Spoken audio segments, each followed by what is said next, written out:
When I get an idea, I don't have time to build a rig. I just need to move. So I grabbed the Scorp Mini 3 Pro to see if it could keep up.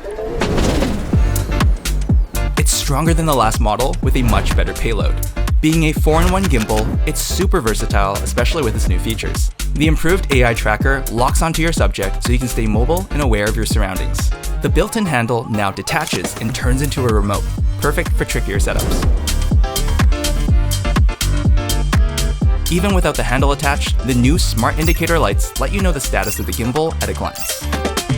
Although it's small and mighty, you might feel the motors fight back when pushing the max payload. I wish it had a kickstand like the Scorp 2 and didn't wiggle as much when everything's locked. An auto-lock system in the future would make this gimbal perfect.